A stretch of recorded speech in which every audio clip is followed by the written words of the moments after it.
We are live, as you can see if you're Thumbnail that. watching the video. That Mr. Chuck Tomas. Oh, there he is. Back Hi. on. Just getting the audio file set up again. Ready? And then we will. Imposter aboard. Wait, what are you talking? No. Oh, that's our sound effect when we have guests. Oh. Well, I guess it would be appropriate for the second episode we're going to talk about tonight. All right, let's see here. I'm gonna make my. Okay, the thumbnail leaves something to be desired. Clinton's the only one that looks great. I look like Zoidberg. Some like Zoidberg. Yeah. Why not Zoidberg? You're talking about on Facebook? Yeah.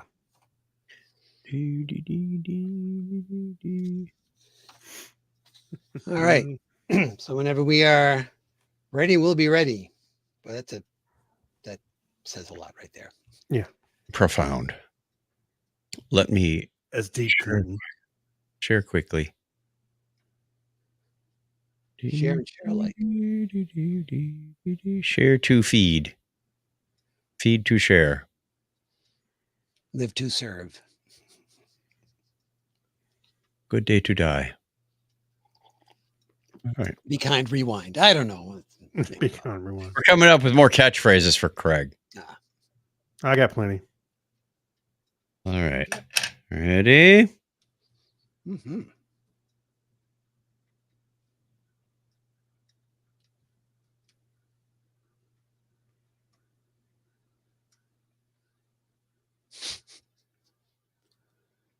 No, that was my signal. Now I got to do it again. That was your signal?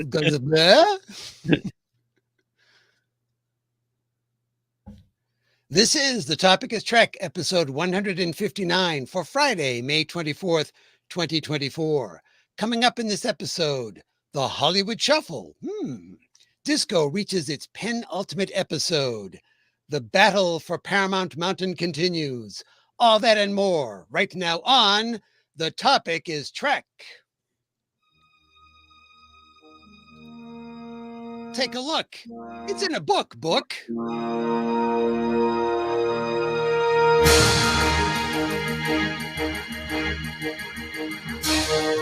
Welcome to The Topic is Trek, the podcast that runs on impulse power. Join us for a journey where no show has gone before.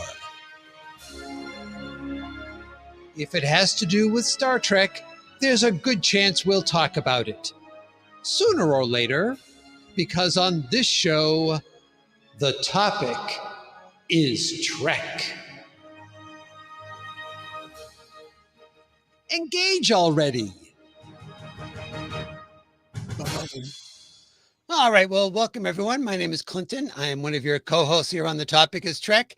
And as I always say, after I say welcome to another full-packed episode of the show, it's time for me to introduce my co-hosts. So first, beaming in from parts unknown with the hip new catchphrase that everyone will be tick-tocking about tomorrow is Mr. Craig Stepp.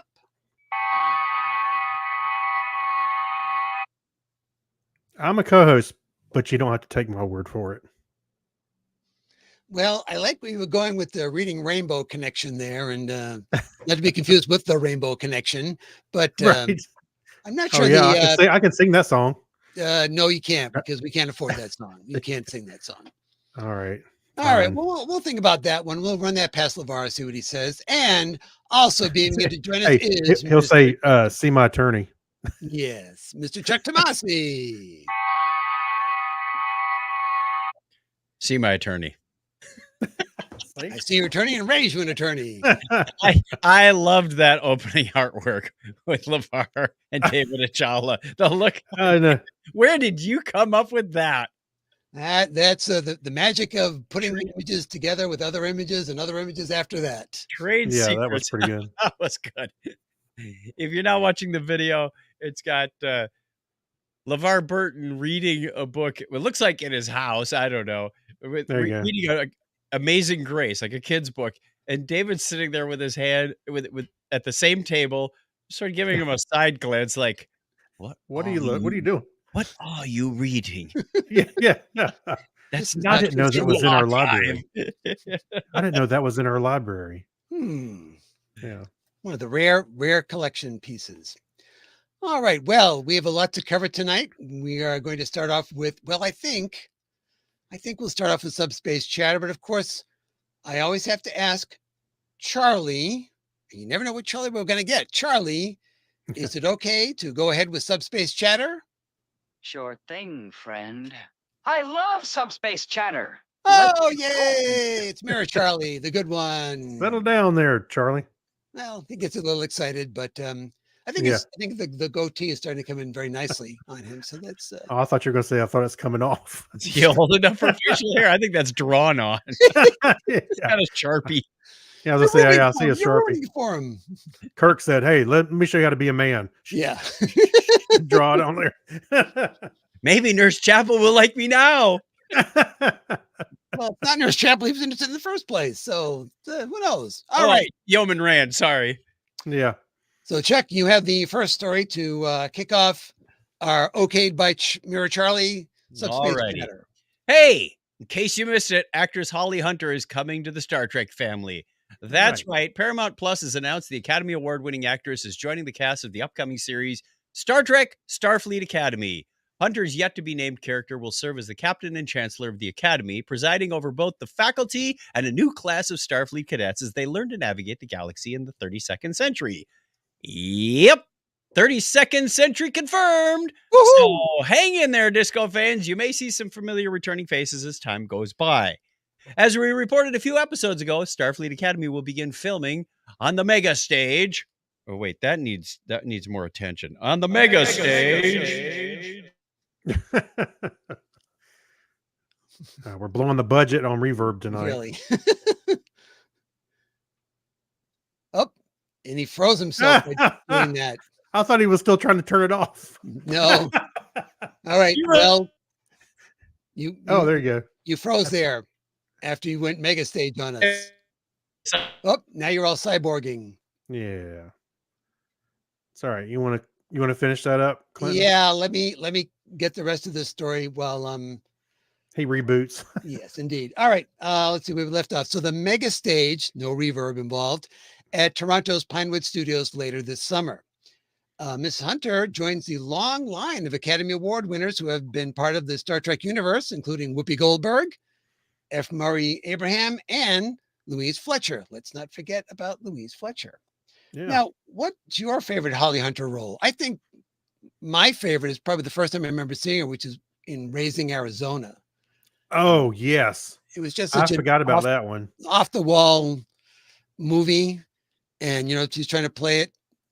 She's perfectly paired with good old, what's his name? Why am I drawing a blank on his name? Nicolas Cage. Nicolas Cage. Thank you. Yeah. I was going to say Keanu Reeves. I said that is completely wrong, but not often as many ways as one think.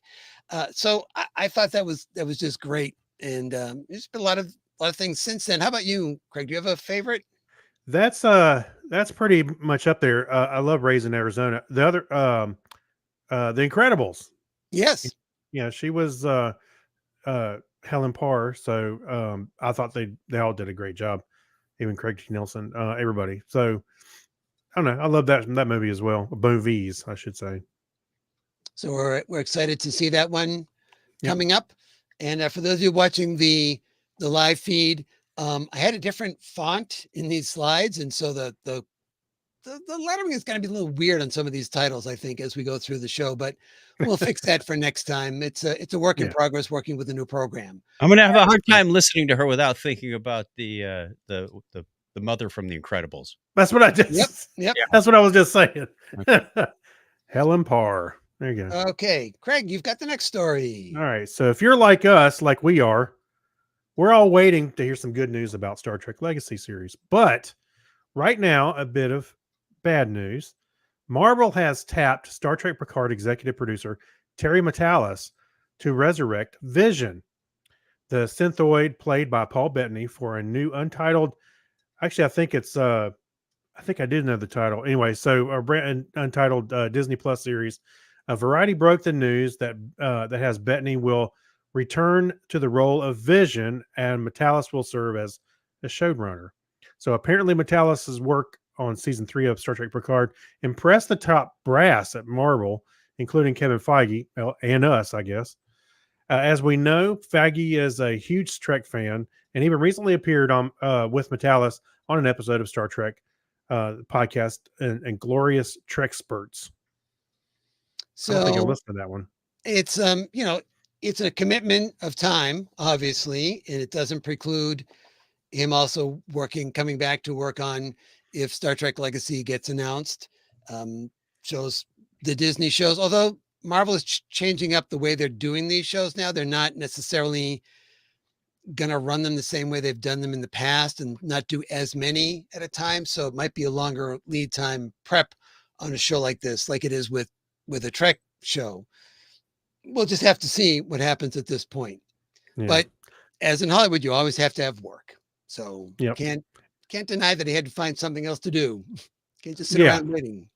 Well, he did say he was going to work on another episode or other series at one point, and he said, "But they know my number." That's right. So, yeah.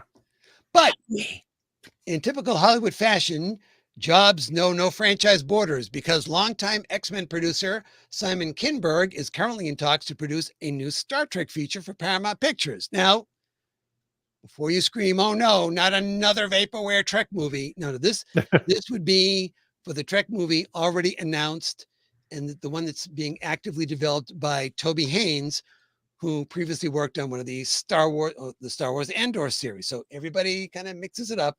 But the film currently is scheduled for a 2025-2026 release, and will be set decades before the events shown in J.J. Abrams' 2009 Star Trek film. We also wanted to point out that if all goes well and Kinberg comes aboard, this would allow him to also talk to the leads on the Paramount Plus streaming side of things, namely Alex Kurtzman and Akiva Goldsman. So you could actually get, dare I say, synergy. Ugh. Oh out no! of Don't that. dare to say that. It'd be great to have happen. Yeah. All right, are you back up with us now, Chuck? Well, I hope so. Let's see if we can make it through this whole next paragraph. Okay, no echo Yeah. chambers. Okay. Yeah. No special effects. Apparently, we broke the budget and the internet. Looks like we'll be pulling the audio from the StreamYard feed tonight. Star Trek Prodigy executive producers and showrunners Dan and Kevin Hageman recently took to Twitter, X, to say they were holding tight like everyone else regarding the release of season 2 on Netflix. They promised the second season is, quote, worth the wait. Last week, co-executive producer Aaron Waltke also expressed a similar sentiment, posting a clip from Star Trek Picard quoting Kryn saying, "Patience brings great rewards," adding words to live by.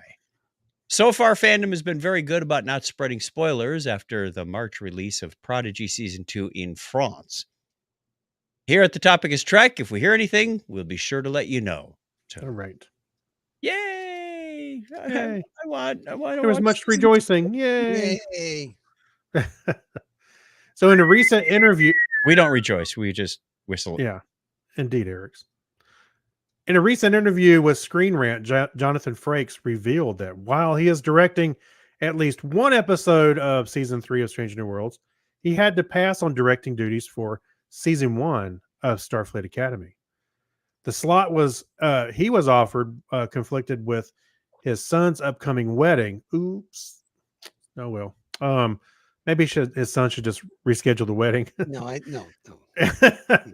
He hopes to direct an episode of season 2 if the show is renewed. I thought, okay, there's the qualifier there. Right. I mean, he wanted to do it. It's just that, I don't think, Jeannie and the family would be very understanding of that. I have a feeling if he's offered anything during Star Trek's run at any, he's going to jump in, no matter what So far he has, I think, except that he hasn't been able to direct. He won't be able to direct an episode for this first season, at least, of Starfleet Academy. I think every live action thing he's directed an episode of, with the exception of, I think, I don't think he directed a short trek, did he? I can't remember if he did. I don't think he did. He may not. Yeah. Did he direct it? Oh, the live action ones. I was going to say very short treks, but those weren't live action. No. So, yeah, I suspect that given the opportunity, he will definitely do a Starfleet Academy at some point. All right. I was trying to do a quick search and I kept typing in Jonathan Freaks. That's not right. Jonathan freaks out. And I keep typing in Frosted Flakes. Yeah. Okay. Interesting. And finally, in the ongoing battle for Paramount Mountain, here is the latest timeline of events. Well, first, a question from listener Diane. She says, on my laptop, I have a news feed that comes up every day from MSN for headlines, entertainment, weather, and so forth. Over the last week, I've noticed so many Star Trek stories. One day there were 13. Does Paramount own MSN? Also, do you know if it would be possible for Paramount to sell off just the rights to all Star Trek like Lucas sold Star Wars to Disney? Equals, I know there's a bit of a difference because he is a sole owner person and they're a company, but it was something that crossed my mind. All right, well, first of all, the reason you're seeing lots of stories on MSN about Paramount and Star Trek right now is because it's a buzz thing in Hollywood, especially the sale of Paramount. It's of interest to people in finance to see which way they go with it. It's an interest to people who are like us, are fans of the shows on CBS and Paramount Plus, and it's of interest to people in Hollywood because they do not want to see another studio absorbed and disappeared. So everyone is interested in these stories, which is why they're being risen to the top of things in your feed. Yep. Right. Once that stuff gets settled, things will calm down again after that. And they're going, Paramount, what? Who? What was all that about then? All right. Let's quickly go over. I'm just giving a quick timeline this time of stuff that's happened since last we talked and a little bit before. So first off, this was important. On May 4th, Star Wars Day, Berkshire Hathaway chief executive Warren Buffett announced that his firm had sold its entire stake in Paramount Global, losing what Buffett referred to as quite a bit of money. At the end of 2023, Berkshire held 63 million shares, which was close to 10% of Paramount Global stock. So we're not just talking about a little bit of stock. So he viewed it as a get out of the stock now while I've got the chance, cut your losses and run. On May 10th, Jenny Tartikoff stepped down as executive vice president of global communications at Paramount Pictures. Tartikoff had been with Paramount since November of 2021 and oversaw all the studio's corporate communication strategies. Now, sometimes you like to read between the lines about who's leaving and finding other work. Yeah. Dropping that off there. On May 14th, shares of Paramount Global fell as CNBC reported, and probably MSN as well, reported that Sony is rethinking the $26 billion offer it and private equity Apollo Global Management submitted back in May. The offer was intended to be a starting point for discussions and was non-binding. While the possibility of some sort of bid still was a remote possibility, Sony and Paramount did not respond to questions about the matter. So here you have a case where, okay, they didn't make the deal with Skydance and now it's back on the market. And suddenly Sony's going, well, lots of regulatory hurdles. I don't know. Are we going to try to do this or not? Also on May 14th, in an effort to reduce customer churn and take money away from other services, their words, not ours, Comcast announced a new bundle service that will include Peacock, Apple Plus, and Netflix. So the bundles of cable are starting to come back, and Paramount's out in the cold at this point. Now, what I said to Bonnie when I read this is going, well, who they have left? They're going to start talking to Amazon. May 16th, according to people familiar with the talks, Paramount Global was having conversations with Amazon.com. You're like a Nostradamus. Yeah, about expanding the ties between the two media businesses. The discussion may not amount to anything, but according to an article on Bloomberg.com, Paramount Plus is already one of the most popular choices on Amazon's channel store, and Paramount is also a huge supplier of TV programming to Amazon's Prime Video. Yep. So that would make a good bit there. May 17th, Market Beat reports that Paramount Global stock have been given an average recommendation of reduce by the 21 brokerages that cover the stock. And that means exactly what you think it means. Don't carry so much Paramount Global stock in your portfolio.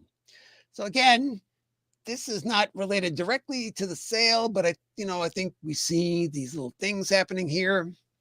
On May 17th, Paramount Global's chief communication. Now this was Paramount Pictures. This is Paramount Global's chief communications and corporate marketing officer, Julia Phelps, announced that she will be exiting her role at the end of May. A 20-year veteran with the company, Phelps oversaw the company's marketing communications group through the Viacom-CBS merger and the launch of Paramount Plus. But perhaps the biggest thing that happened on May 17th, Sony signed a non-disclosure agreement with Paramount Global, a move that will give it access to the books and allow deal talks to move ahead. Deadline.com heard this, but the preliminary bid of $26 billion is probably no longer what Sony and Apollo are offering. No surprise. The NDA comes 2 weeks after a Paramount month-long exclusive negotiation window with Redbird and Skydance ended with no deal, but the indie studio still appears to be interested in making a deal. So they haven't gone away. They're out there someplace. They're having lunch with Byron Allen someplace while they're waiting this whole thing out. A reminder that should this deal prevail with Sony just wants the studio. And some speculate Apollo mostly wants the studio lot as a real estate property. Put a mall? What are they? Yeah, well, Yeah, right. It's valuable property right in downtown Hollywood. So in addition, Paramount Global's CBS broadcast assets might need to be sold off since Sony might not be able to own them under foreign ownership regulations and may not want them in the first place. And Apollo's current station holdings would put it over the congressionally mandated broadcast cap. So neither of these two could take CBS if this deal went through. So definitely CBS would be out of this whole thing. Hollywood still favors the Skydance offer because it values the Paramount lot, and a merger of Sony and Paramount is unpopular with the town that saw downsizing when Disney acquired 20th Century Fox.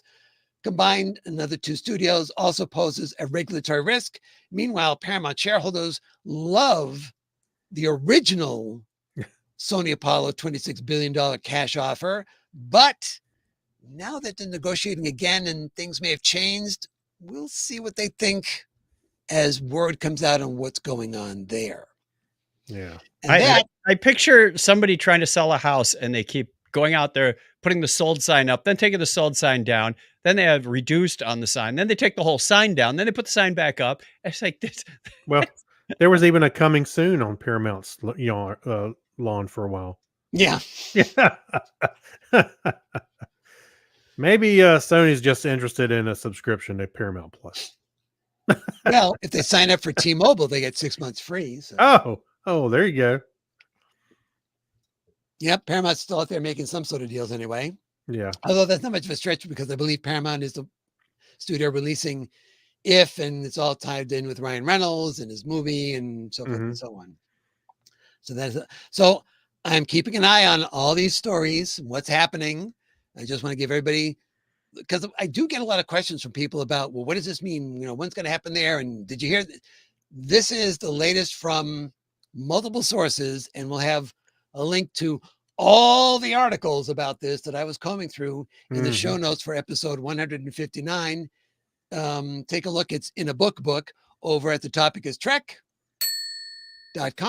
and you can read through them yourself. I didn't mention a couple of things in there, including the fact that Paramount did renew its license with the Professional Bull Riders Association through 2030. So we've got that to look forward to. Thank God. Yeah, just to make sure. We get to say goodbye to Charlie now?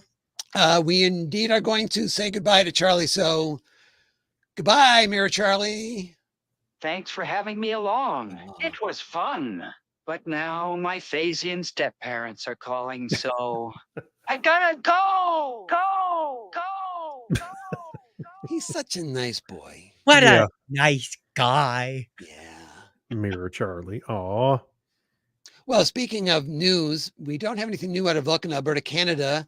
However, don't dismay, because if you want news stories, in addition to all the ones about Paramount Global that we're going to have in the show notes, I have 135 additional, exactly, Eric, it's 135 additional stories over in the show notes for episode 159 over at the Topic is Trek.com.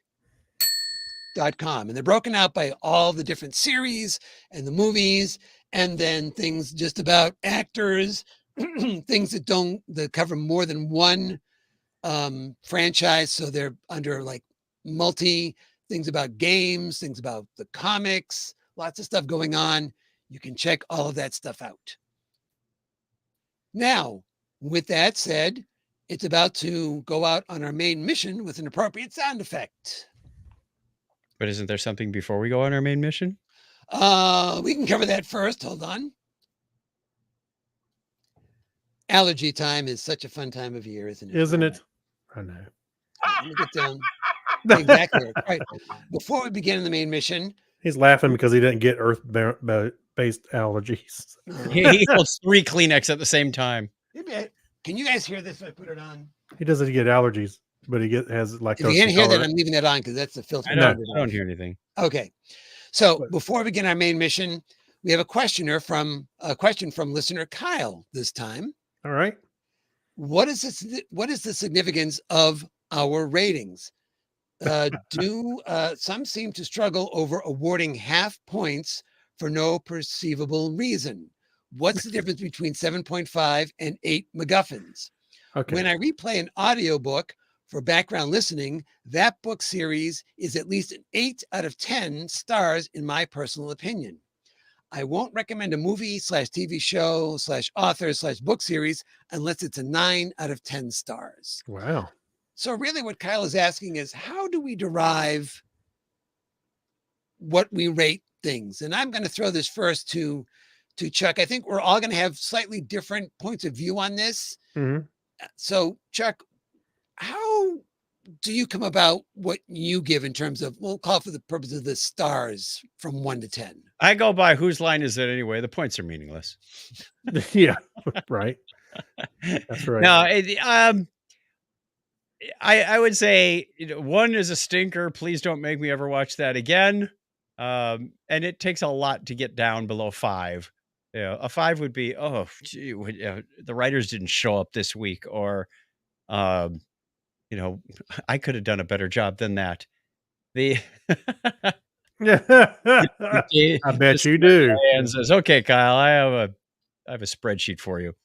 But generally they're going to land north of 5, and it's even a pretty bad episode, like that just didn't do it for me. It's done around 5, and oh my gosh, that was great. I could watch this 100 times over, or it made me laugh, it made me cry, it made me,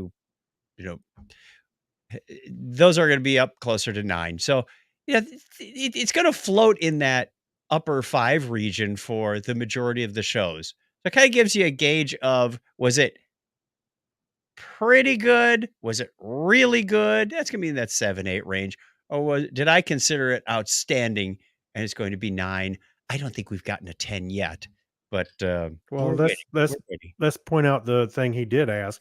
What's the difference between the halves? Like a 7. What's the difference between the halves? Subjective. It's like, Yeah. it's an emotional thing.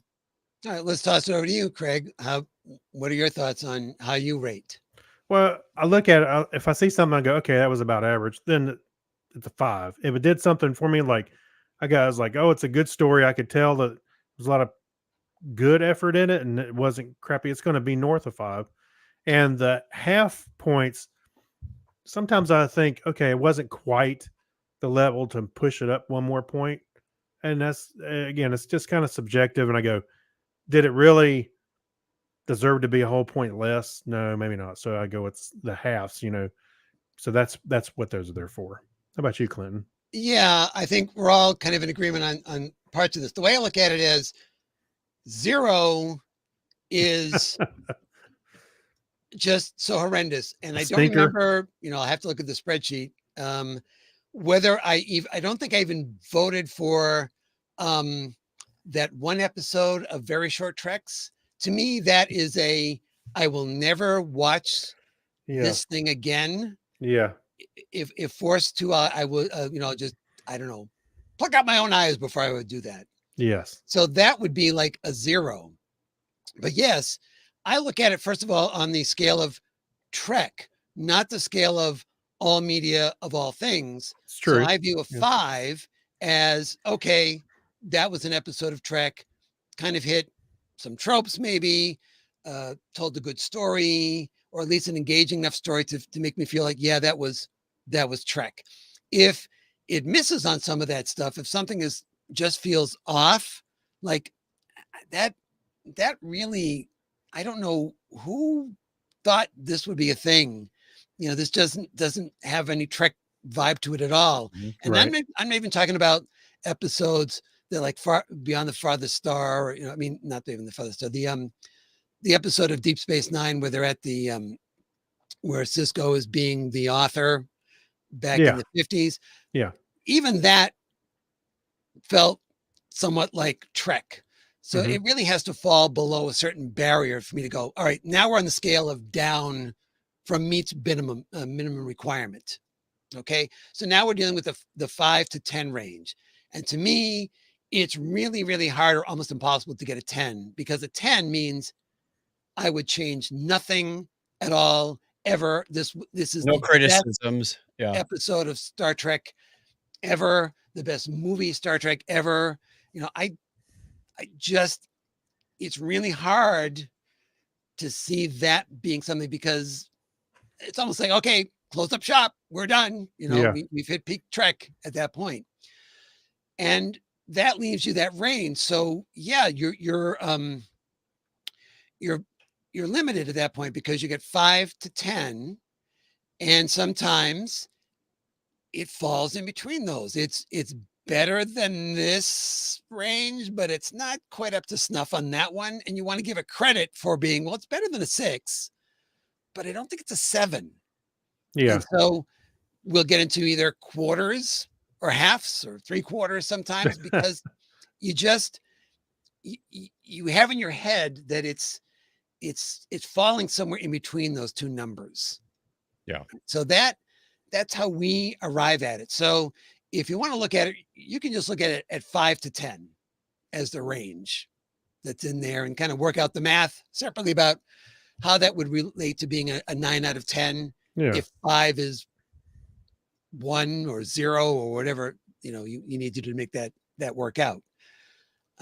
Hopefully that makes sense. Yeah. Well, I'll also look at the halves. Like I said, it depends on what I ding the episode on. If it was big enough to make a difference, it's like, I need to bring it back just a little bit or something like that. So, yeah, again, it's all subjective. Okay. Oh, here we go. So I think our listener Diane had something to say about Clint and Craig gave No Small Parts a 10, lower deck, of course, and Chuck gave the Elysium Kingdom a 10 on Worlds. So we did have some 10s in there. And it's interesting because, as far as I was concerned, that was, and this is a good example here for the ratings on the Very Short Trek. That was a subset of Trek. Okay. I'm looking at all of those as a total, because I think that was the last one, right? So I'm able to see all of them. And in my mind, I'm also thinking, okay, here is what Very Short Treks is. There's not going to be a season 2. That's all there is, a Very Short Treks. So what does that mean about this one? And I felt like it did all the things that I anticipated that this series of things was going to do. It had to wait to the very end to do it, but it was pulling all all the iterations of Trek together. It was doing all that stuff. It was doing everything correctly. And so I think that for me, yeah, I would say that if we look at the subset of very short treks, yeah, that definitely would be the 10 in that bunch. It's harder to do it with something that has a longer life. Like if we rated a 10 2 or 3 times a season to Strange New Worlds or something like that, you start to question, well, that you're kind of tossing out 10s, right? Yeah. They're perfect. They're all perfect. And that's hard to really wrap my head around them being all perfect like that. Yeah, yeah. None of the Trek is all perfect.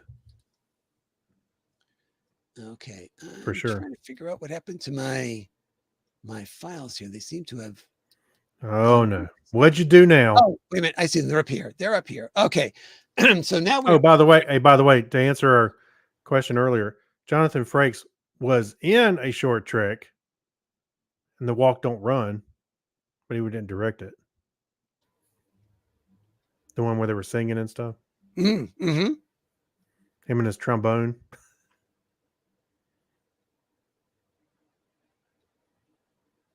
Oh, that was No Small Parts in Lower Decks. I'm sorry. That's a different one I was thinking of. I'm sorry. Yeah. Pardon me. Okay. No Small Parts. Yes. Okay. Yeah. And so No Small Parts, that was season finale of season 1 of Lower Decks, right? Okay. So I was thinking the wrong thing. Sorry. My mistake. Well, we mentioned the short treks. So then I looked to make sure he Right. did or did not direct a short treks. And Okay. and then I was like, oh yeah, he was in one. He was in The Walk Don't Run. Right. Yeah. So I don't want to contradict myself. I'm looking back at that episode and I feel like that was season finale. I can't remember if had we gotten the green light for season 2 yet? I cannot recall. I don't remember. So it's possible that might have been the end as far as we knew for Lower Decks, in which case I would hold to that I really viewed that as a show that started off as something that was going to be a silly little show that, made funny jokes to be something where OMG, they killed one of the lead characters. They brought back this callback. You have this other thing happening. I mean, they brought back the lead character. Well, that happened the next season. So. Right. Yeah. Yeah. But so I would kind of say if that is the case, I don't try to give out 10s because it just means perfect. Wouldn't touch it. Yeah. Okay. So I found my slides here. They were hiding in plain sight. Chuck, do you want to take us through what we're going to be talking about first? Main mission, sound effect. Did I win? Yep, you won. Oh, okay. This is Star Trek Discovery Season 5, Episode 8. We're getting down to the finish line. Yes, Title of the show is Labyrinths, written by Lauren Wilkinson and Eric J. Robinson. Directed by Emmanuel O.C. Kofer? I'll go with that. Yep. Apologies. Here's the short plot synopsis. When Captain Burnham is trapped in a mindscape designed to test her worthiness to retrieve the progenitor's powerful technology, Booker, Rayner, and the crew of the USS Discovery must hold off the Breen long enough for her to escape. Okay, we're trying something new. We have some couple of visuals up there for interest, and we can just kind of concentrate on the story itself in this one. And this really had a couple of stories going on. Pardon me again? Yep. Allergies, love them. The first one, let's talk about them individually. The first one I consider to be is Maul's story in all of this, because we're bouncing back and forth between lots of different things happening.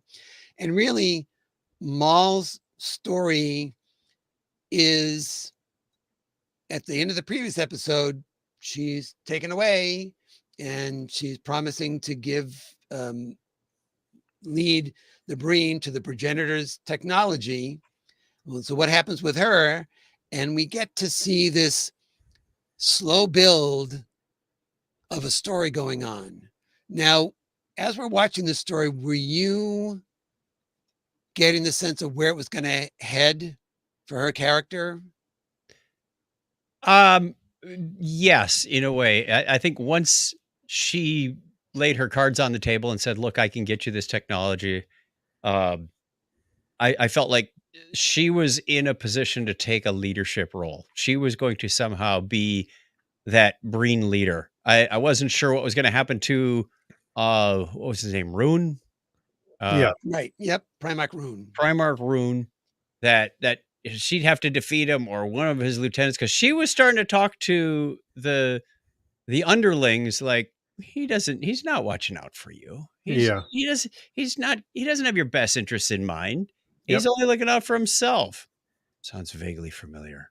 But I could tell she was undermining, almost in a Captain Sisko way, where he's plotting, he's trying to cause division among the Yeah. ranks, and that would open up the opportunity, because she's the wife of the Scion, that she would inherit this until his return.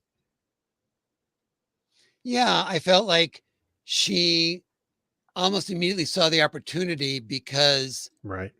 the way, well, first of all, the way that the lead Breen, I'm not sure, I don't think he has a name, but the one she's mostly talking with just grabs her by the arm to take her away from Locke and pull her back, and not really like yank her back saying, okay, your time's up, gotta go. And that's her first opening that she sees, and she really works that rather quickly, and to the annoyance of the Primarch. Yeah. Yeah. Well, she's an opportunist, and Yeah. we've seen him Oh, take yeah. opportunities with openings on all kinds of stuff up until this point. So, yeah, when she said, this is the card I got to play, she had to do it.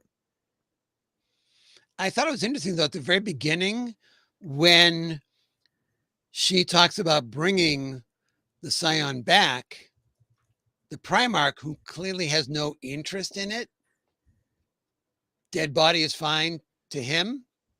Yep. He kind of reads the room and makes the call to say, well, of course, we all want to have the Scion brought back to us.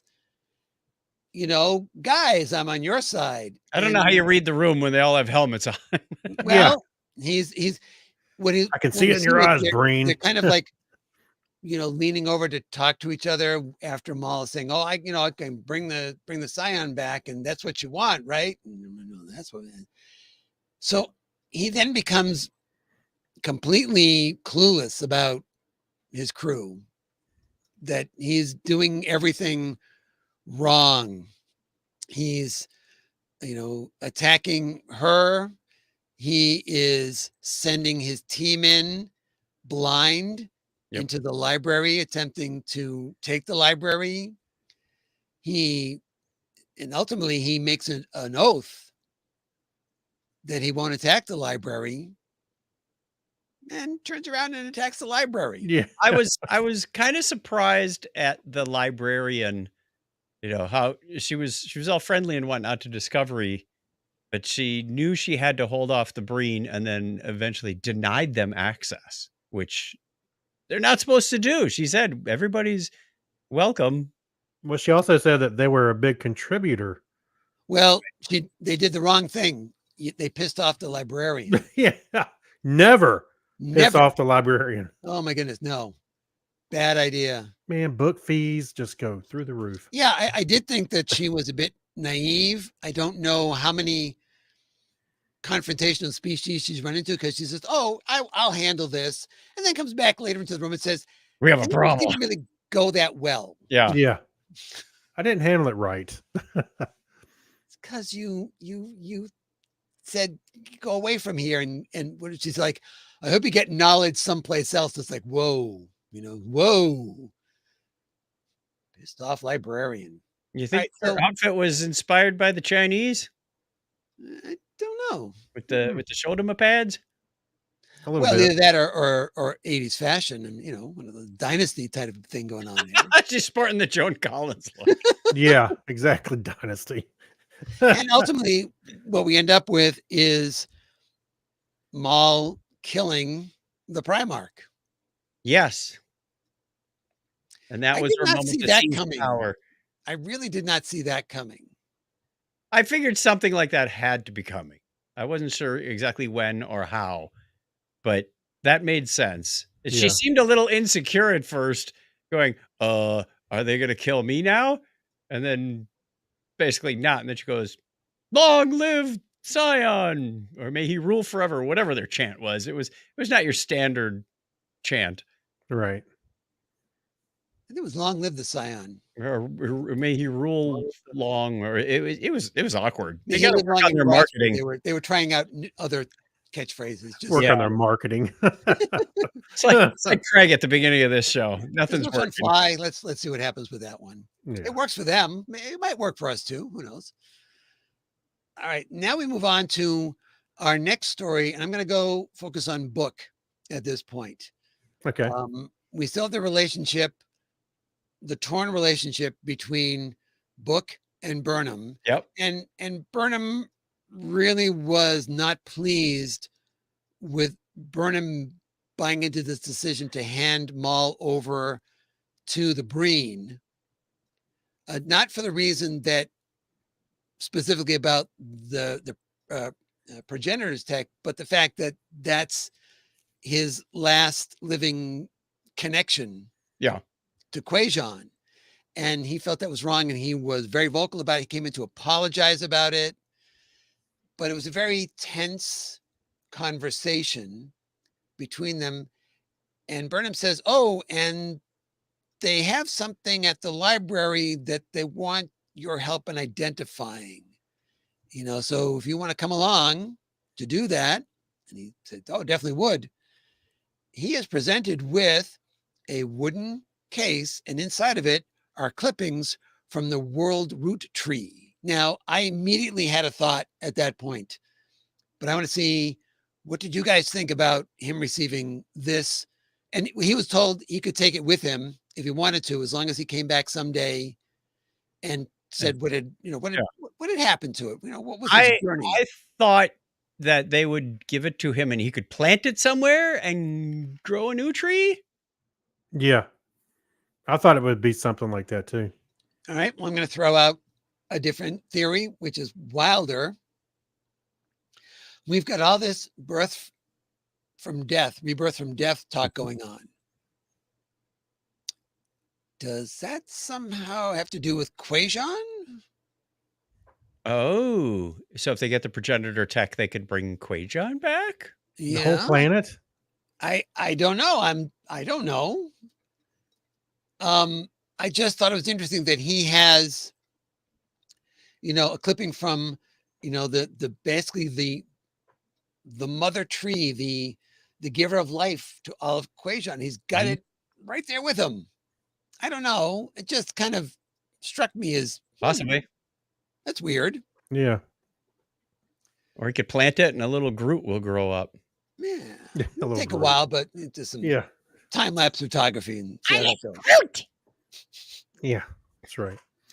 All right, let's discuss, before we discuss what happens with the discovery itself, we'll move on to Burnham. And Burnham goes to the library and she touches the clue she finds inside the book Labyrinth of the Mind. Did the library card ever come into play in this story? It did, they identified it as a library card. I believe they had Tilly send out the information about the card. Okay. To say that we have this entry pass, if you will. Mm-hmm. So I think she sent it to the probe. Did that get them access to the next clue? Is that how that happened? So that was granting them access to the library, but also it was giving them a clue about what to look for in the library. Ah, Because as we know, in this library, we'll talk about the library as well, but in this library, there are a lot of books, kind of hard to just look through all of them. So the key was also mentioning, Labyrinth of the Mind. And so yeah. they then were able to figure out that's the book and it's then what the original and it's at the library. They So opened it up and it had that RFID tag in it or whatever it was. yeah, Yeah. she touches that and she blanks out for the second time this season. She just blanks out, she blanked out from the bowls being rung before. But when she wakes Oh, up, yeah. Yeah. everyone else is gone. But she's still where she was before. And someone else is in the room with her. It's not Book, even though it looks like Book. It's just something inside of her mind, part of this whole puzzle. But she was wondering, well, why did you choose the form of Book? And much like the Stay Puft Marshmallow Man, it's because that was uppermost in her mind at the time. Good thing it wasn't the Stay Puft Marshmallow Man. Yeah, I know. Yeah. That would have been awkward. So Again? she's trying to figure out, okay, well, all right, Labyrinth and the stuff and the library and how am I supposed to figure out what to do with this? And she's going off on all sorts of directions, and the not book is not really a lot of help because he says, I can't solve this for you. I can Help. Yeah, I can help. I can answer yes or no. A couple things. I might try. And she first decides she's going to go to read all the history books and narrow it down to the history of at the time. And say, how many books is that going to be? Yeah. She gives up, Yeah. unfortunately, because that's not a happening thing. And she is offered an out at that point that she can still get out of this thing. But if she stays at this point and she doesn't solve it Could be dead. in order to protect where it is, she's dead. Yep. Kind of a motive to keep going, to try to figure it out. This game And- sucks. As she's doing more searching, the lights start going out. So I feel this sense of foreboding. The end is coming. It's sort of haunting you like a shadow. And she's doing some, wait a minute, maybe it's about me. And Book is being his whole Book. useful, helpful self. He's about as helpful as a ship's counselor. Why would you say that? Yeah. What makes you think that? And where would that take you? So after a brief detour with sand and a pail and a maze that doesn't do anything, she's thinking this through, and she does realize that it's about, since it's her mind, it's about her. And what about her? And she just is failing to figure out what's going on. And Book is staring at her, or Book is staring at her. She finally just gives up and says, I this may be all that I've got at this point. I'm clearly not going to make this. And she does a dump of all the things that, that she has been feeling about the weight of her responsibility, why she's been treating the Book, why she's been treating him, her fear of failure, all this stuff. And she just, just puts it all on the table. Yep. And the Book says, oh, you pass. Yeah, I thought that was a little weird. All of a sudden the Yeah. lights go on. It's interesting because all of this is clues and about self-realization and so forth and so on. Yet Maul, who's not experiencing any of these revelations, is right on their tail or ahead of her in some point. So Yeah, I'm not quite sure the clues worked as intended. it's almost like she had the answer, the teacher's guide, the answers were given to her somehow. And maybe that was from that little book that was in the puzzle box. Is that That she could be, didn't have to search although out they have the book, and they did go through it because they took it when they took them into custody, so they did have it. But yeah, between trailing them and then leaping ahead of them, she's hasn't learned a thing, and she's right there with them. But they do get the last clue. It's hidden in a crystal inside one of the rooms, and she shatters it, and they get the last piece just in time because the Breen do break in, and they're able to escape at that point. So they have the final clue.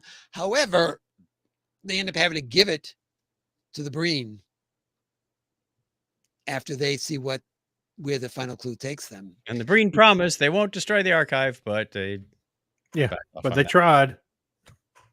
Now, meanwhile, Discovery would have preferred to be cloaked during all of this because they're kind of hanging around the library, but because of the radiation and so forth, they can't cloak. And they said, Yeah, "But they're stuck in the nebula, like peeking out of the shrubbery, going, I right." see what you're doing there, but you don't see me. So they're hiding in the background, and when the Breen attack, they help with the shielding of the library by modulating the shielding, and the Breen, it screws up the Breen's tunneling technology. For a little bit. Yeah, for a little bit. I mean, long enough to get stuff done and long enough for the attention to move away from the library to Discovery and needing this clue. So, well, if you give us it, we won't destroy the library. And I swear.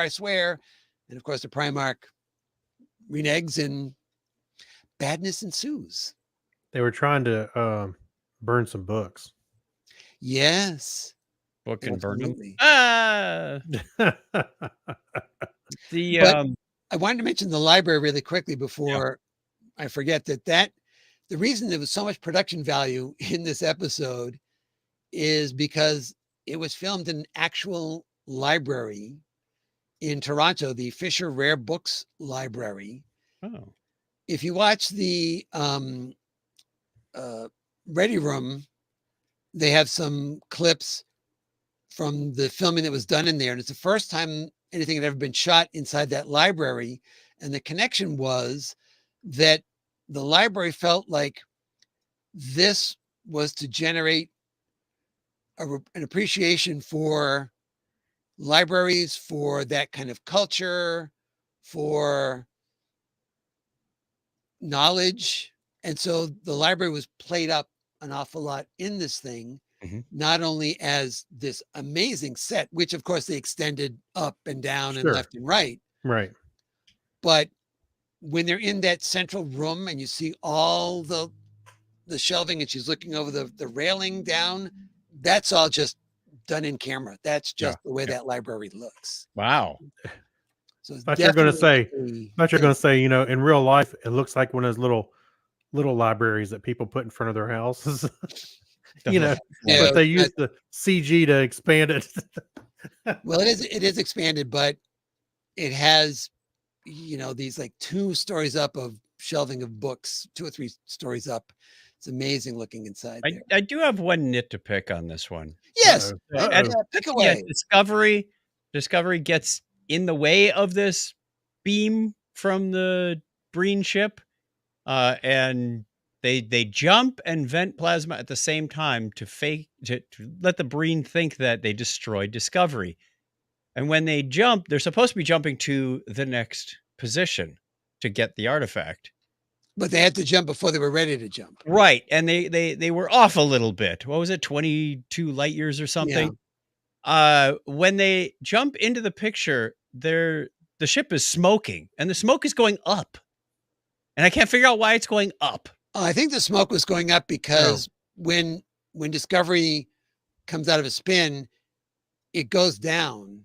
Right. But even after they had stopped, parts were falling off and smoke was coming up from those. Right. So I think some of it was a cheat, but some of it was definitely as they were coming down, if you will, in space, there's no down, but as they were moving in one direction, there was a trail left behind of stuff that was coming off of it. So that accounted for at least part of it. I wouldn't say all, but part of it at least. But even given that, it would have left a trail. But yet, once they came to a stop, the smoke continued to move in the opposite direction, which isn't what would happen. Okay, Chuck Neil it. deGrasse Chuck it. Tyson. It's science fiction. That's my nitpick. I'm sorry. All right. How do you well, know we should- weren't looking at the ship upside down? They just had the camera turned around and Yeah, it was going yeah, down. Actually, that? Yeah, that. Greg, don't watch the show like Bart Simpson where you're upside down on the couch. right? All right. Any other additional thoughts on Labyrinths?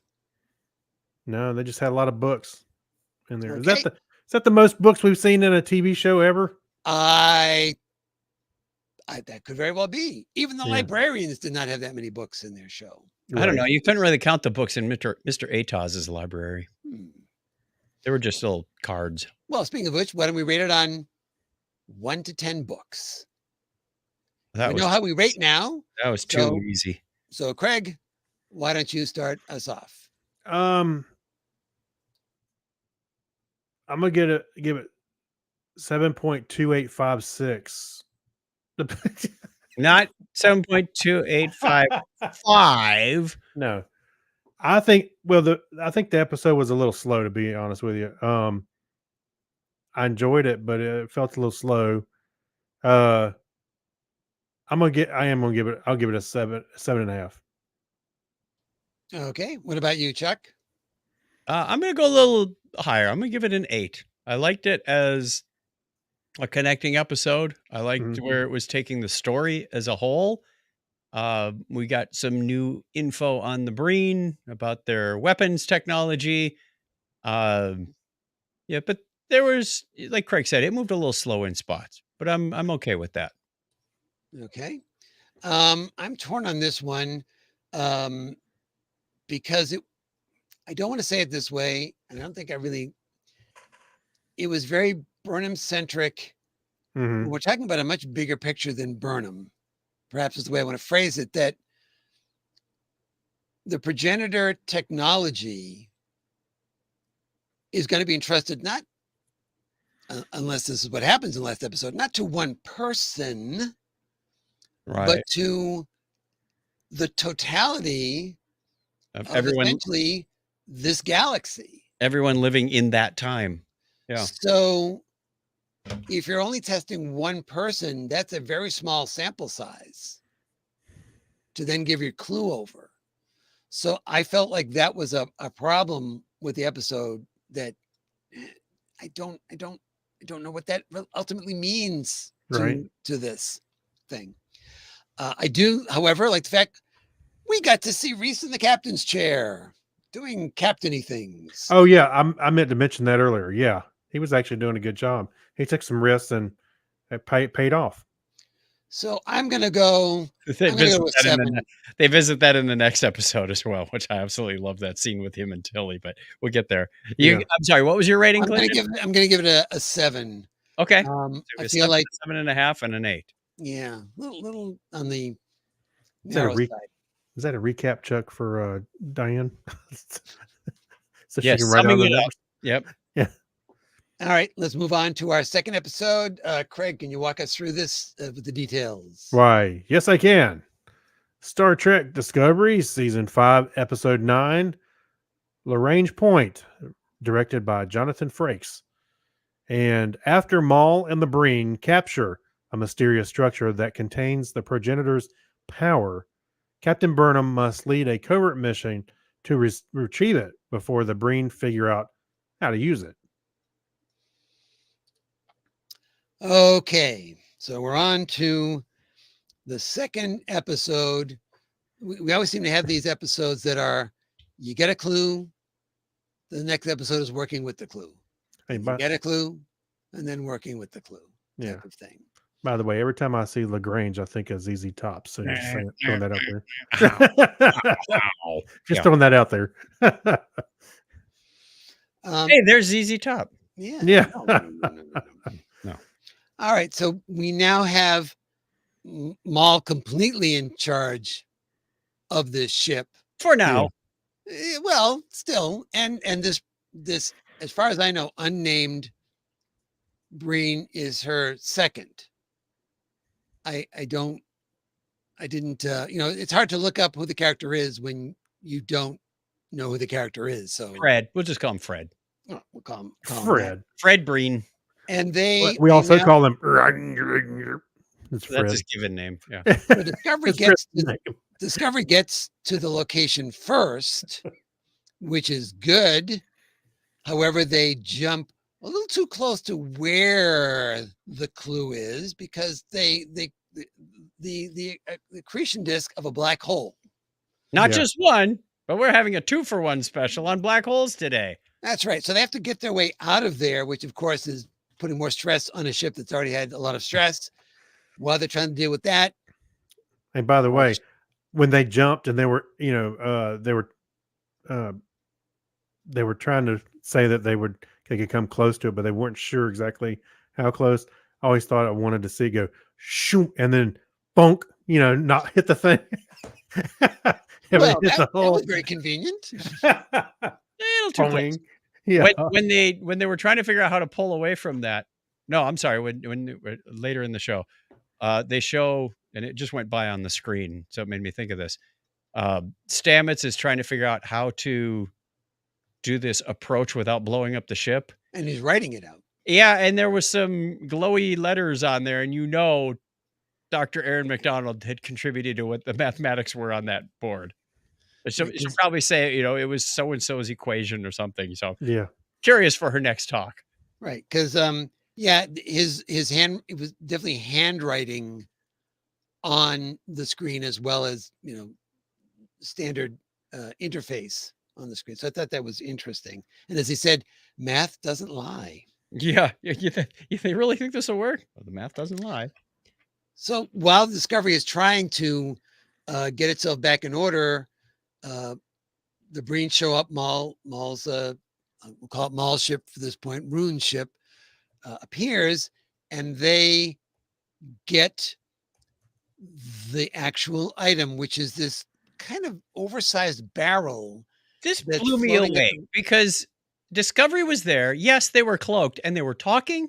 Well, how do we get in there? Meanwhile, the Breen just show up and snag it. Yeah, because it seemed like a little bit too much decision by committee going on for Discovery. It did, didn't it? Opportunity. It was suspended the Lagrange point between the two black holes, and they just pull it out and bring it into their ship. Now they don't immediately leave, which is also like, well, you don't really need to be there anymore. I guess no reason for you to worry about it, but still.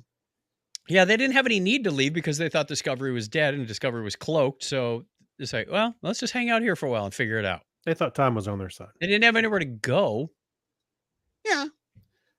They do get it open because they use all those clues put together, which formed that cylinder, turned out to fit an opening in this container to open it up. And it's just a glowy glowness inside of. V'ger's in there. Yeah.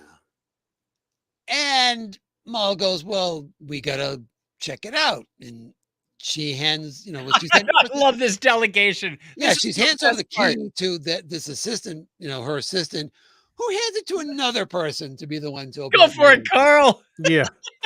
Right. Yeah. Well, good things do not happen, or bad things you happen. Exactly. This was a bad situation when they started handing it off a couple times, going, he's a goner. He's a red shirt of the Breen. He is. He's the green shirt. Hey, Ensign, come over here. Don't put on the green shirt. The Breen shirt. Now, apparently, they say that they seem to think that this is a dimensional gateway.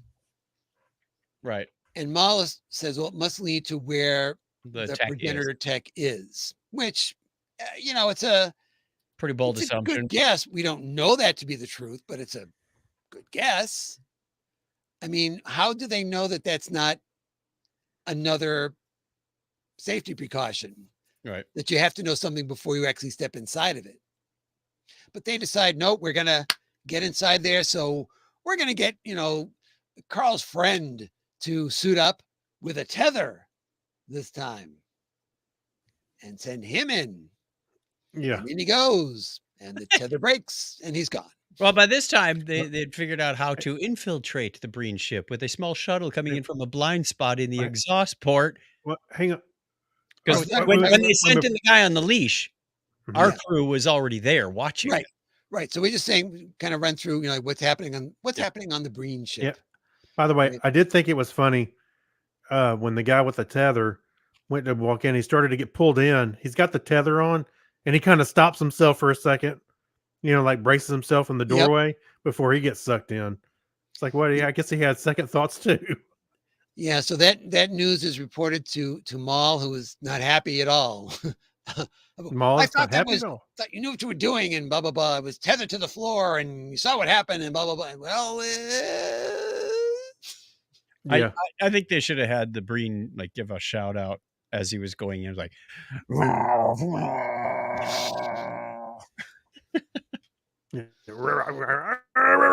basically the Breen explicative word. The no. all right. So You're not let's supposed to say. go back and pick up the story about what's happening on Discovery at this point.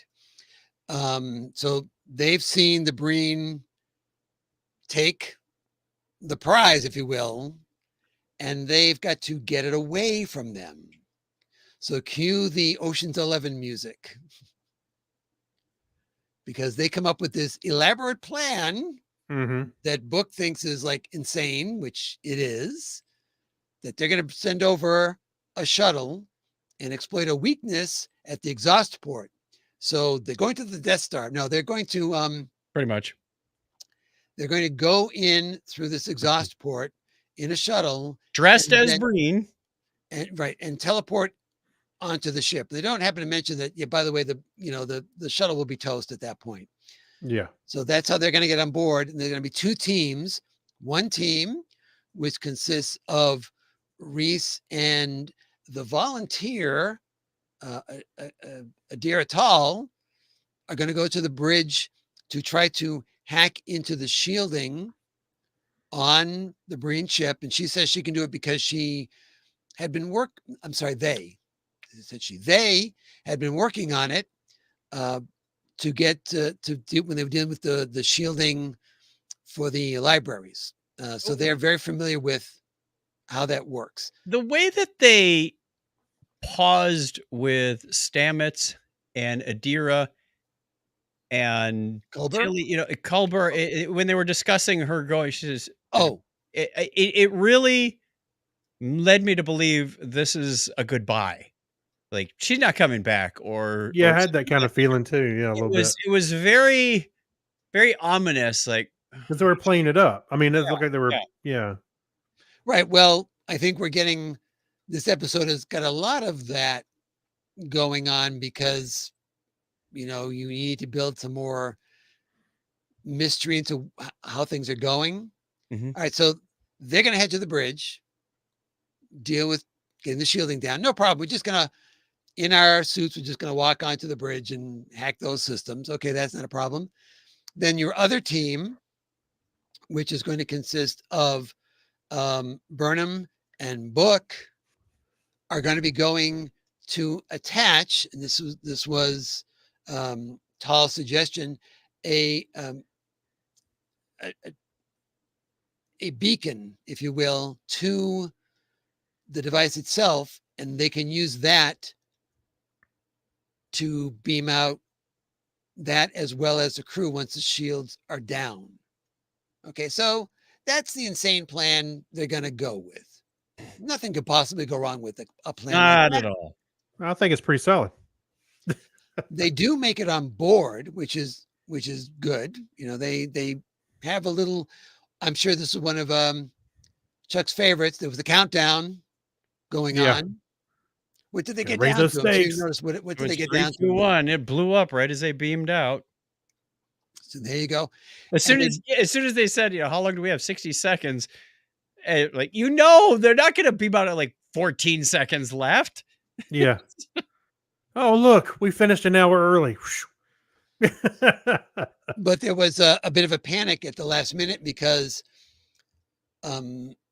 Tall notices that there are actually Breen at their destination site. You can't hop And in. they say, we can't go. What math? We can't do it. Math.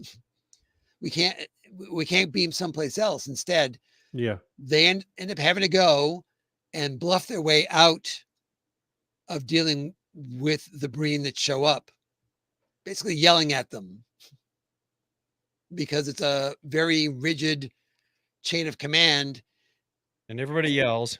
Yeah, everybody yells at everybody else and says, you failed to, this was the wrong place we transported to, and blah, blah, blah, blah, blah, and, go back about your business and leave us alone. All right, so they're going to do well here, but they split up, and Reese and Tall seem to make the best time getting to their destination because they get right onto the bridge. You would think that would be very secure, but they get right on. They go inside and they immediately are able to get a station to work at by saying, "Yeah, this station is broken and it's an order. Leave." Breen just leaves. Easy peasy. Burnham and Book have a bit more of a problem. They have to be scanned into. Now, you don't have to be scanned apparently to go into the bridge, but you have to be scanned to go into the shuttle bay. Yeah, they did a lockdown. Remember they did that lockdown. I thought, this must be like the Breton version of a retinal scan, but everybody's got that green visor on. So what are they scanning? It maybe it's RFID or something. Pass through. But remember, don't have Small ordered that everything was locked down, and I want everybody's scanned in and out. But that was after they'd gotten in already. That's after they got in and issues were starting to pop up. I think that she ordered that to happen. Okay. Maybe my time is off. But regardless, they make their way in doing a routine 27 from a road picture by Crosby and Hope by having an argument back and forth until one of the guys says enough and they go, okay. And they right. knock him out because those Breen are really easy to take down, apparently. So they go about their business as well.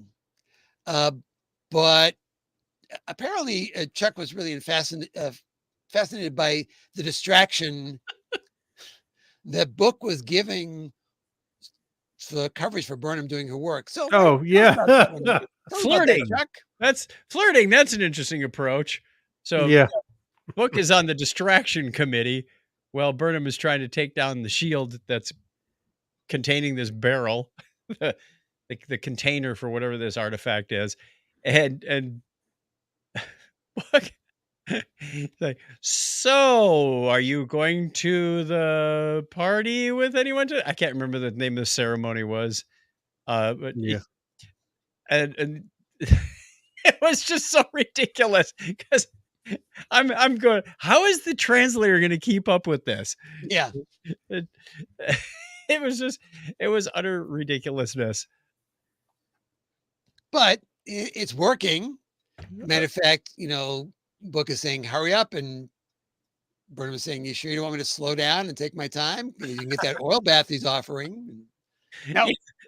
That's the oil bath. That's what we're rating this episode on, is oil baths. Yeah. But the cover is blown because the guards that they, routine 27 out of commission are reported missing. Then we get that lockdown and things start to go south. But Adira and what was the other guy's name? Reese. They're still working on decrypting and getting the shields down for the whole ship. Yeah, they have those. So they're about ready with that. Their cover's not blown, but they need a little more time. Meanwhile, Discovery's coming in hot. Well, and at this point, we've already had a discussion between Tilly, who Rayner made his second, about this whole idea of you can sit in the captain's chair. It's okay. First we didn't trust you, but now we trust you. And, you're making everybody nervous by all this pacing around. Yeah. Don't be standing all the time. The reason I chose you as my second is because you're really smart and you're a good leader. And if we were trapped in a foxhole, which I thought was interesting, I wouldn't shoot you. I wouldn't shoot you.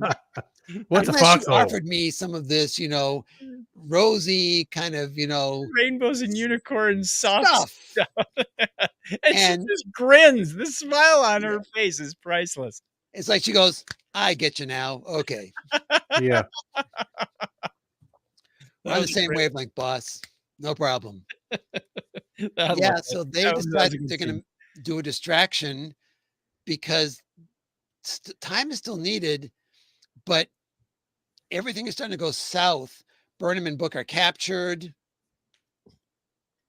And Burnham is able to do, for the second time in not as many episodes, but close to it, kind of give a hint to Rayner about what Yes. the new plan is without saying it out loud. Like the second time she's kind of done that. Yeah.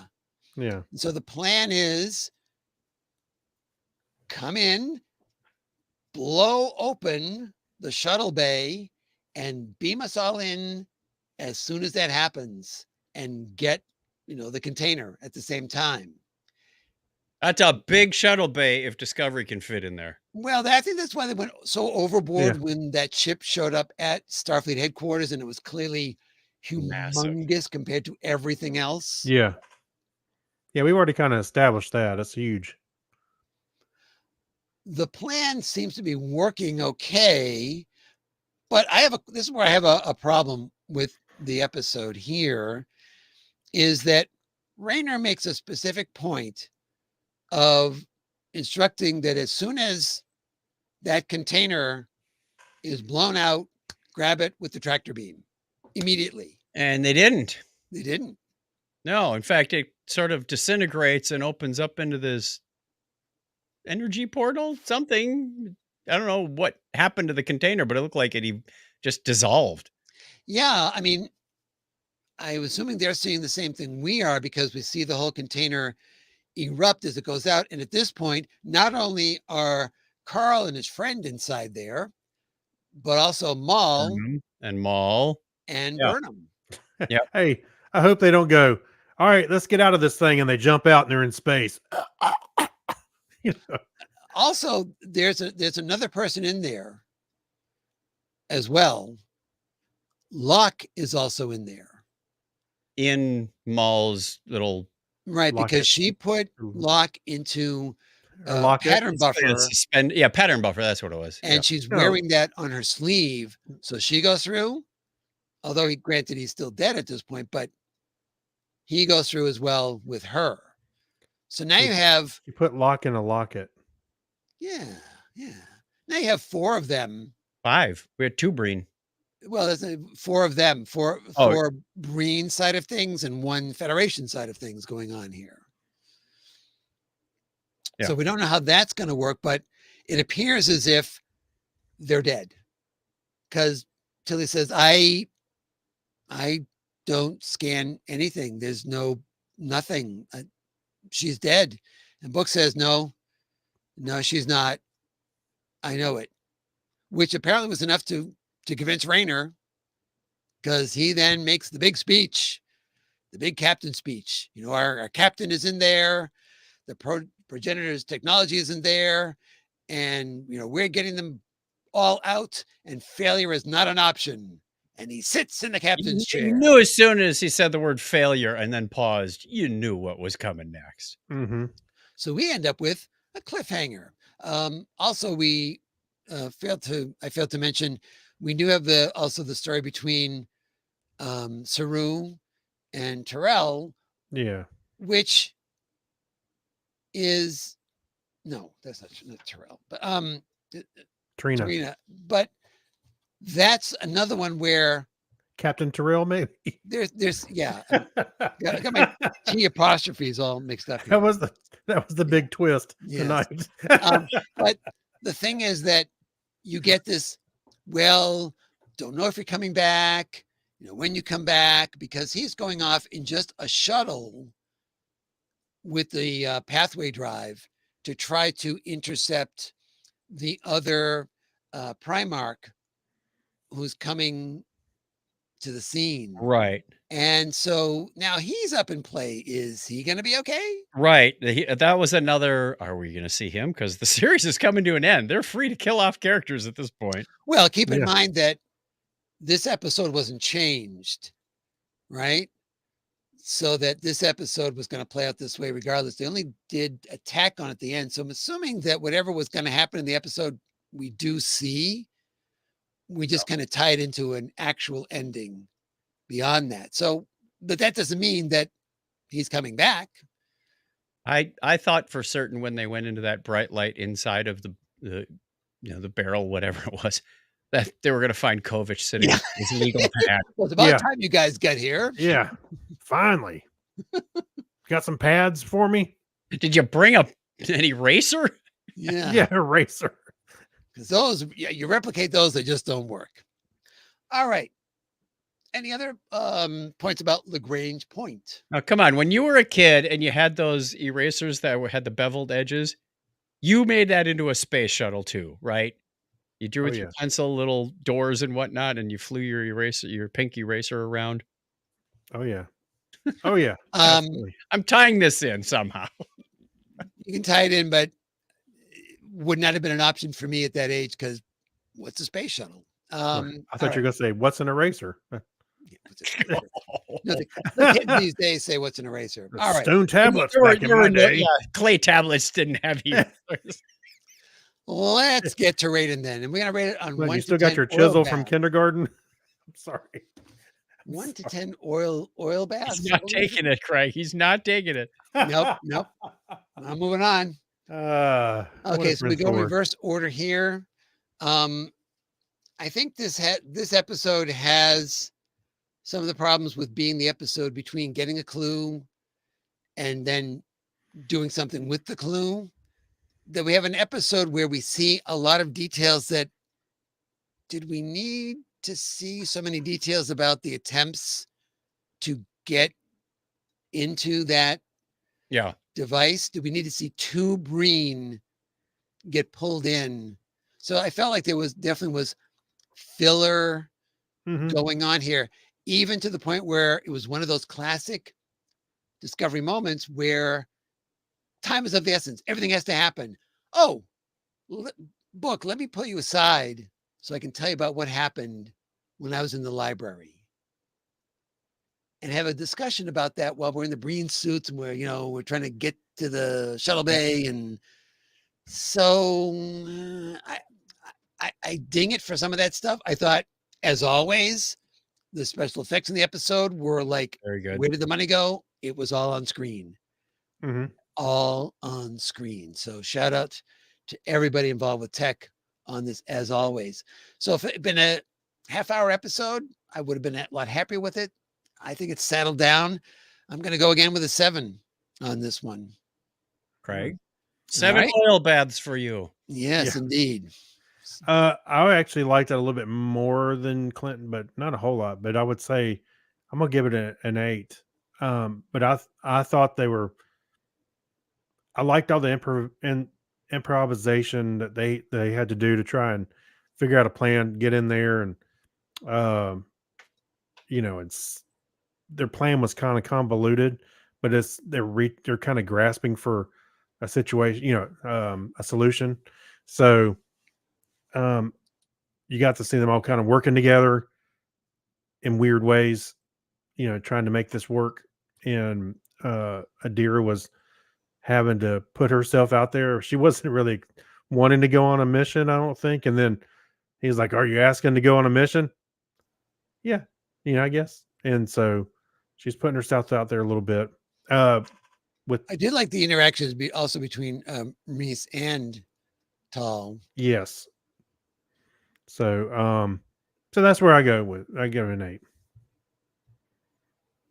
I'm going with an 8 as well. Okay.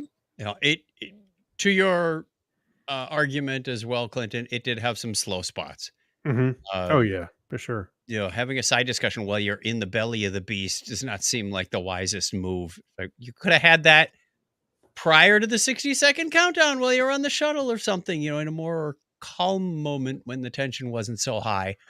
The it had some classic, well, scenes that I think will live on. The exchange between Tilly and Rayner, the exchange between Book and the Breen. Yeah, they're like, okay, these are memorable, funny moments in my opinion. So I'm gonna give it an 8 as well. Okay. All right. And those are our opinions about the episodes. You may have a different one. Feel free to let us know what your thoughts are on it. You may have another one, but it's wrong. No. You may have a whole different numbering system. Yeah. It may be base 2, and who knows what's 1 is great. 10 is awful. If it's base 2, call the Binars and see what they think. All right. It's time to come back from our main missions because we're about to get ready to refill the dilithium chamber. Do we need a sound effect? Is that what you're Yeah, let's have a sound effect for that. Okay. Unable to comply. Internal scanner relays have been damaged. Again? We didn't get Charlie X, but Craig, now the computer's on the. Chuck didn't clean the filter. Do what? Charlie rings in the subspace chatter. He left. He's not main mission. Yeah, he's out of No, here. but I'm saying, he's nice, and then now the computer's giving us problems. Craig, didn't you promise to fix those relays? It was actually, I didn't clean the filter. Well, the parts are coming in next Tuesday, and we'll take care of it then. Yeah, that's right.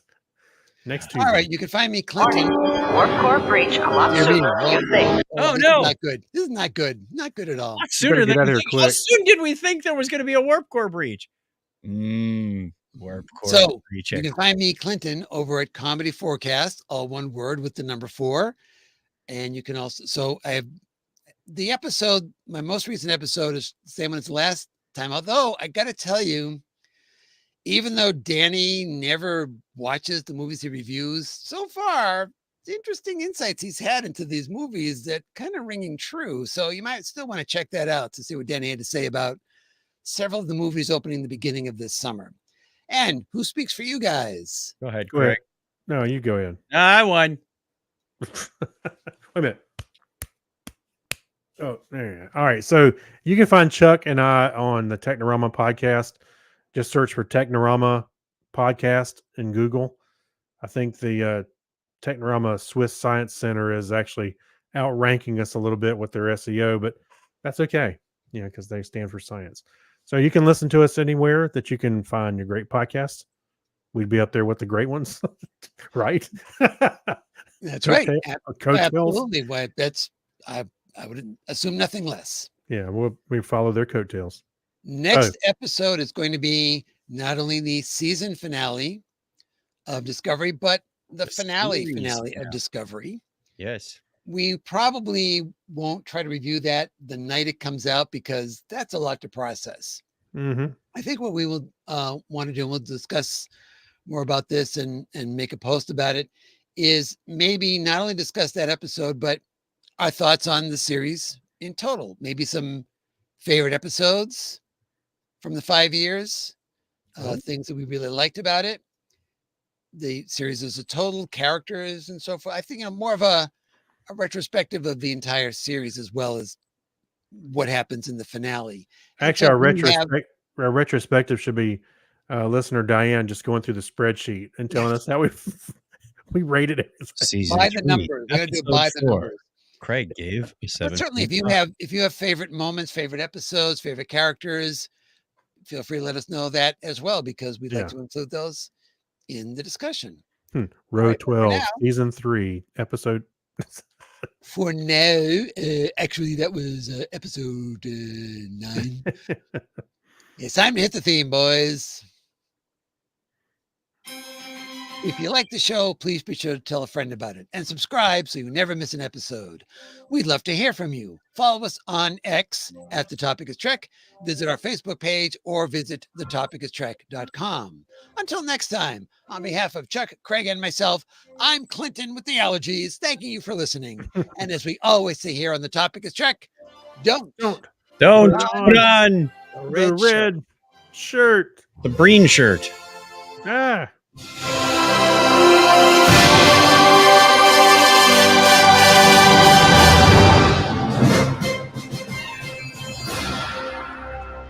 green is the new red.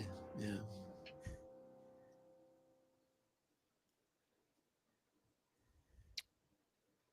And we are out. We did it.